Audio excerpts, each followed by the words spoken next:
33절에서 39절 우리 한 절씩 교독하며 읽겠습니다. 33절 제가 읽습니다.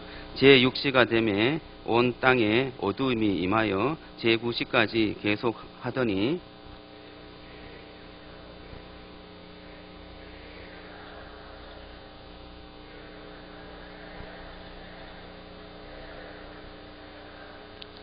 곁에 섰던 자 중 어떤 이들이 듣고 이르되 보라 엘리야를 부른다 하고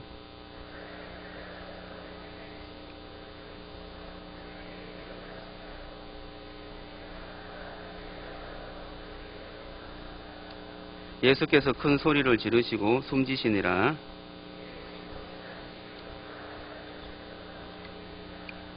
같이 읽습니다. 예수를 향하여 섰던 백부장이 그렇게 숨지심을 보고 이르되 이 사람은 진실로 하나님의 아들이었도다 하더라. 아멘. 그분의 어두움을 통해 우리는 빛으로라는 제목으로 말씀을 좀 나누기를 원합니다. 오늘은 고난주간 마지막 날입니다. 내일 부활절입니다.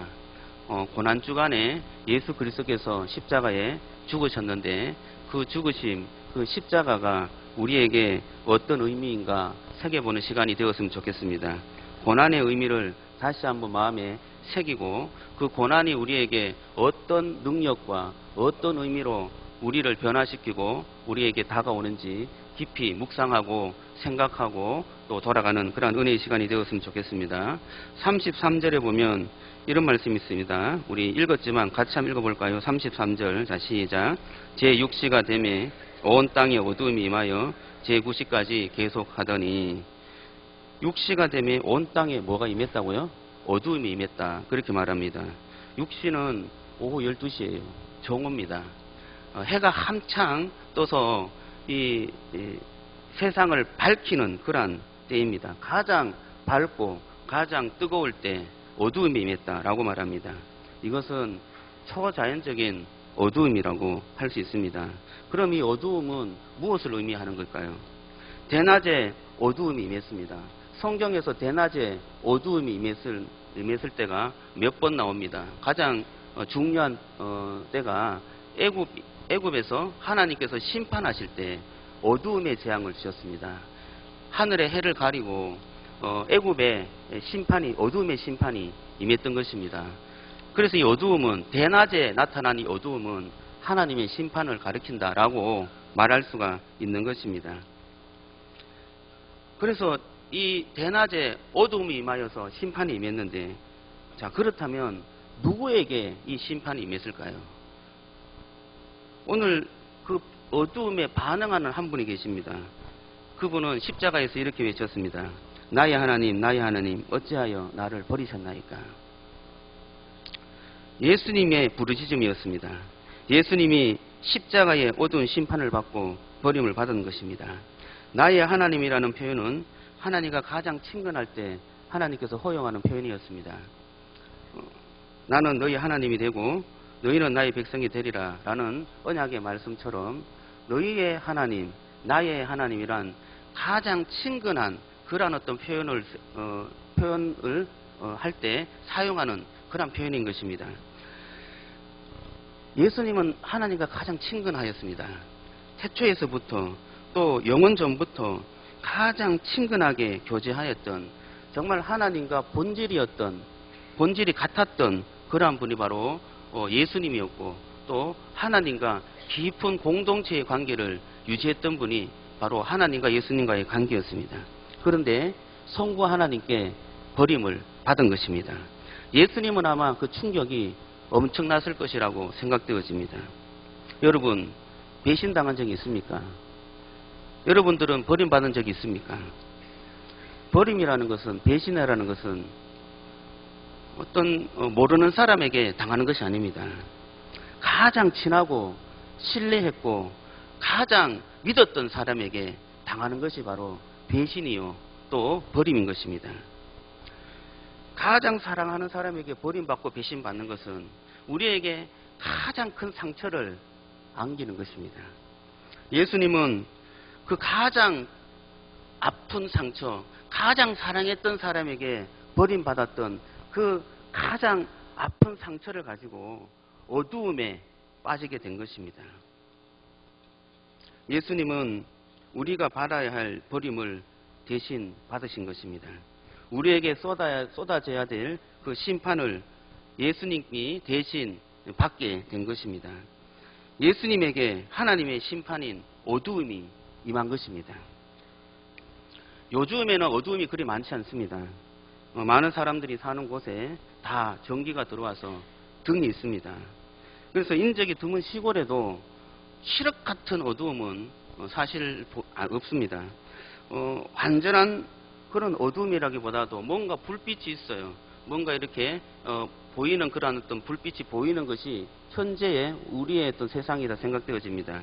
그런데 완벽한 어두움, 정말 빛이 한 점도 없는 어두움, 그러한 어두움에는 나 자신도 잘 보이지 않는다고 합니다. 영국 탐험가 어니스트 세클린이라는 사람이 남극을 탐험했는데 그것은 남극 종단, 남극을 횡단하는 것을 목표로 하고 그 탐험을 했습니다. 그런데 가다가 배가 암초에 부딪혀 갖고 침몰하게 되었어요. 몇 달간 이 생존과 싸우는 그러한 그 암투를 벌여야 했습니다. 그때에 가장 힘들었던 것이 무엇이냐라고 했을 때 그는 굶주림도 극한의 추위와도 싸울 수는 있었는데 칠흑 같은 어두움은 두려움의 대상이었다라고 말하였습니다. 이 칠흑 같은 어두움은 사람을 정신적으로 미치게 한다라고 말하였습니다. 왜냐하면 어디로 가는지 알 수가 없고 우리가 어디로 가야 하는지 나 자신도 보이지 않고 바로 앞에 있는 사람도 보이지 않는 가운데서 추위와 굶주림이 함께 있을 때 참으로 그들은 그 어두움이 큰 공포로 다가오게 된 것입니다. 자신도 보이지 않는 암흑 속에서 어디로 가야 하는지 알 수 없는 그 모르는 것이 더 큰 두려움으로 다가왔던 것입니다. 영적인 어두움도 마찬가지인 것입니다. 빛이신 하나님께 등을 돌리고 사는 인생은 영적 방향 감각을 잃은 인생이라고 할 수 있습니다. 영적 어두움은 하나님께 등을 돌리는 것입니다.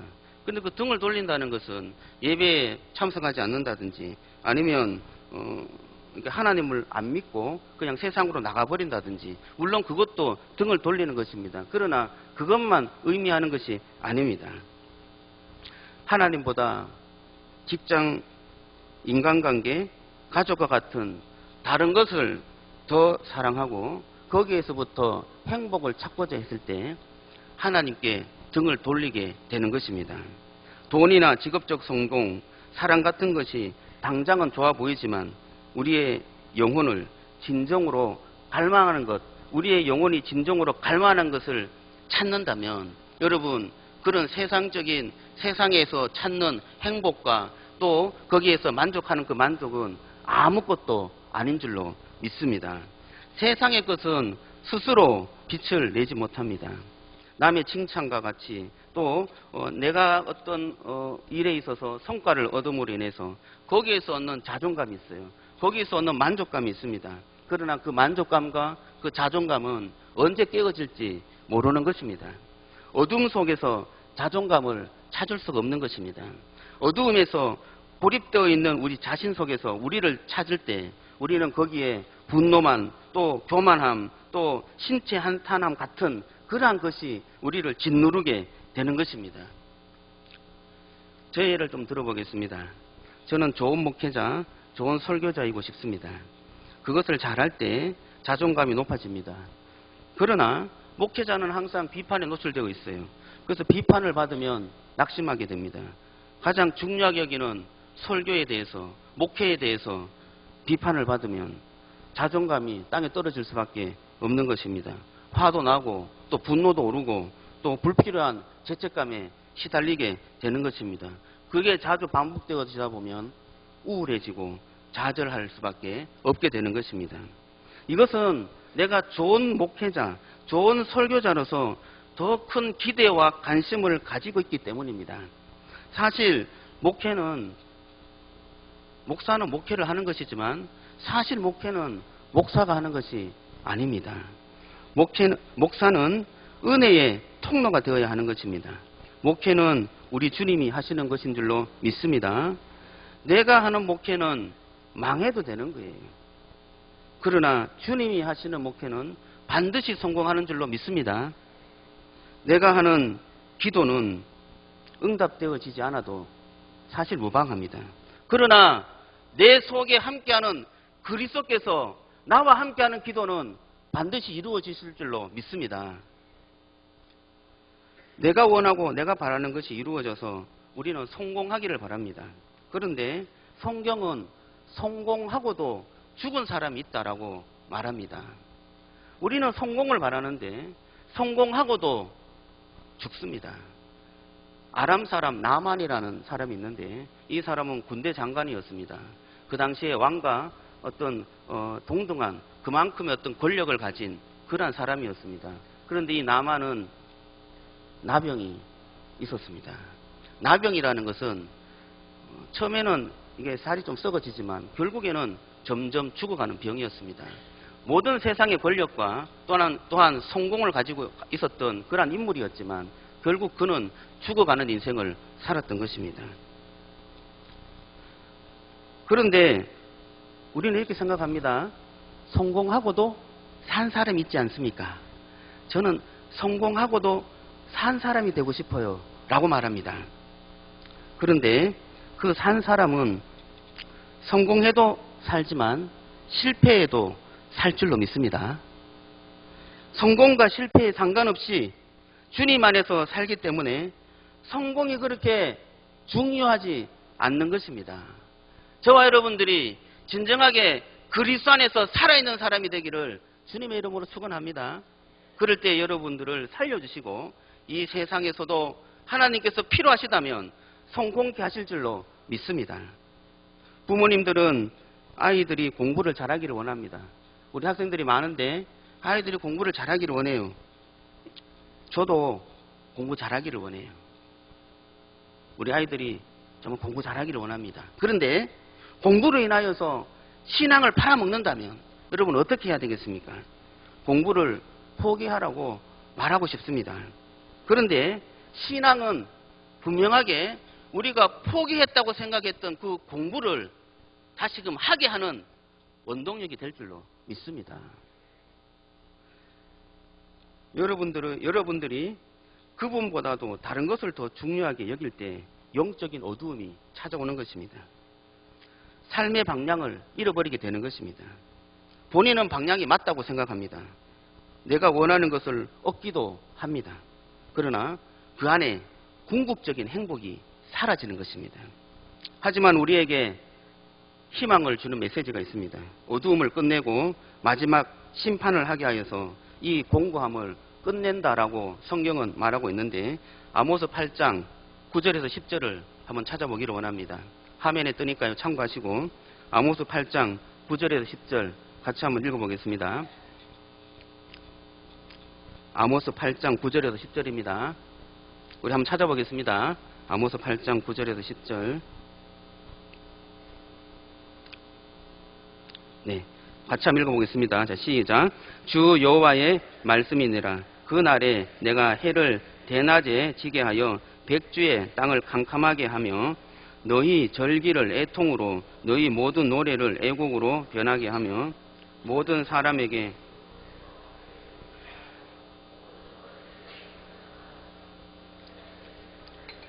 애통하듯 하게 하여 결국은 공고한 날과 같게 하리라.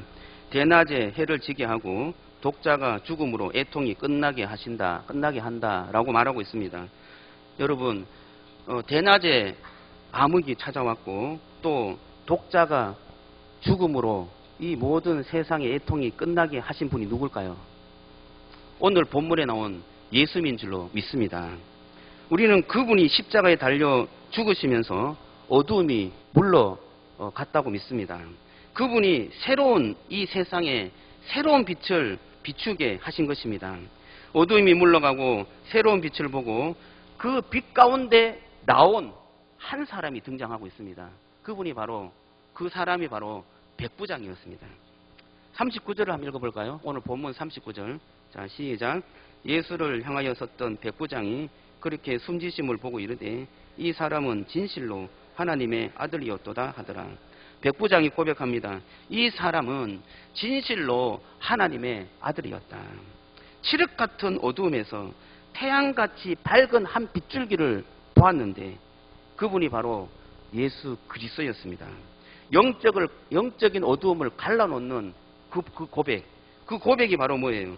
당신이 진실로 하나님의 아들이었다라는 고백인 것입니다. 어두움이었던 그 백부장이 십자가의 죽음을 경험하고는 그가 스스로 이렇게 고백한 것입니다. 당신이 하나님의 아들이었습니다. 나는 어두움에 있었지만 당신은 빛이었습니다.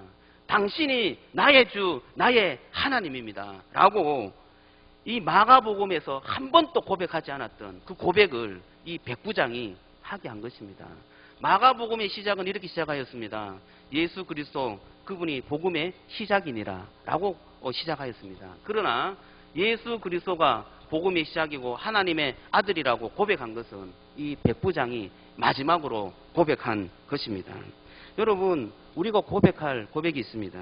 우리 주님이 여러분에게 하나님의 아들로 고백되어집니까? 예수님이 하나님의 아들로 고백되어지고 내 안에 나의 인생을 주관하는 주인으로 모시고 있습니까? 세상의 잡다한 어둠이 여러분의 마음을 주관하고 있지는 않습니까? 여러분의 마음의 그 어지러움을 그 세상의 잡다한 것으로 채워지고 있지는 않습니까? 그리스도의 그 말씀으로 인하여서 저와 여러분들에게 한 줄기 빛을 비추는 그 빛을 쫓아서 이 어두움에서 세상에 하나님께서 비추는 빛으로 나오는 그러한 은혜가 있기를 주님의 이름으로 축원합니다. 백부장도 어두움에 있었던 사람이었습니다. 그는 로마 사람이었습니다. 복음을 알지 못했습니다. 쫄병으로 있다가 백부장이 된 사람이었습니다. 전쟁을 많이 경험하였습니다. 사람도 많이 죽였습니다. 그리고 그의 인생이 그렇게 많은 사람들을 죽이고 많은 사람들을 정말 악하게 대했던 그러한 인생을 돌아보건대 그의 인생은 아마 절망스러웠고 그의 인생은 갈 길을 알지 못하였던 어두움에 방황하는 인생이었다라고 생각할 수가 있습니다. 그런데 그가 경험했던 그리스도께서 죽으신 그 십자가는 다른 많은 사람들이 죽었던 십자가와 전혀 다른 십자가였던 것입니다. 그는 분명히 대낮인데 어두움으로 변했던 그 예수 그리스도의 십자가가 진정한 어두움이 아니라 빛으로 빛나는 것을 보게 된 것입니다. 나의 하나님 어찌하여 나를 버리셨나이까? 라는 그 하나님께로 버림받은 그 고뇌와 절규가 그 백부장에게는 그 어두움에서 우리를 정말 떨쳐 나오게 하는 그러한 정말 아름다운 절규로 그는 들리게 된 것입니다. 모든 상황을 경험한 백부장은 예수님이 진실로 하나님의 아들이라고 고백하면서 그가 살고 있었던, 그가 경험했던 그 모든 어두움에서 이제는 그리스도의 빛으로 나오는 그러한 놀라운 경험을 하게 된 것입니다. 예수 그리스도의 죽음, 그 죽음은 우리를 어두움에서 벗어나게 하는 힘이 있는 줄로 믿습니다. 예수님의 어두움은 내 어두움을 대신하는 능력이 있습니다. 우리를 어두움에서 벗어나게 하고 예수 안에 있는 빛으로 나오게 하는 힘이 있습니다. 예수님의 절규를 들으면 나의 절규는 그렇게 크지 않는다는 것을 알 수가 있습니다. 예수님의 어두움을 보면 나의 어두움은 그렇게 어둡지 않다는 것을 깨닫게 되는 것입니다. 그분이 나를 위해서 어두움 속에 들어갔고 그 고통으로 절규하였던 것입니다. 예수님의 어두움은 우리의 무정한 마음을 녹이기에 충분한 사랑의 어두움이었습니다. 그리스도의 어두움은 우리 자신의 어두움을 파괴하는 능력이 있는 어두움이었던 것입니다.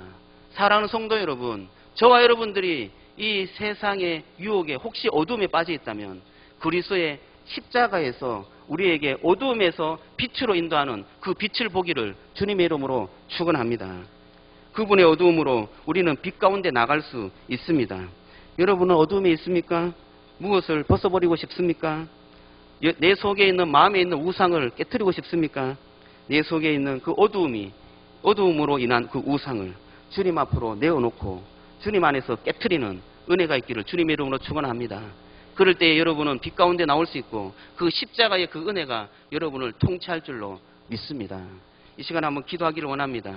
기도할 때 하나님, 우리의 어두움을 깨트리는 것은 유일한 그리스도의 은혜요, 십자가의 능력인 줄밖에, 십자가의 능력 밖에 없음을 믿습니다. 하나님, 이 시간에 정말 그 은혜와 그 능력을 믿고 우리의 어두움을 하나님 앞에 내어놓기를 원합니다. 주님, 우리가 무엇을 더 사랑하였습니까? 주님, 예수 그리스도를 사랑하였습니까? 아니면 내 자식을 사랑하였습니까? 내 직장을 사랑하였습니까? 나의 성공을 사랑하였습니까? 하나님, 우리가 믿고 우리가 행복을 이것을 얻으면 행복하리라고 추구했던 그 모든 것을 하나님 앞에 내어놓고 주님의 십자가의 그 절규를 듣게 하여 주셔서 깨트리게 하여 주시옵소서. 이 시간에 하나님의 놀라운 은혜가 우리 속에 임하기를 원합니다. 간절히 상원한 마음으로 기도하시다가 돌아가시기 바랍니다. 음악 틀어주시기 바랍니다. 우리 주님 이름 한번 크게 부르고 기도하겠습니다. 주여!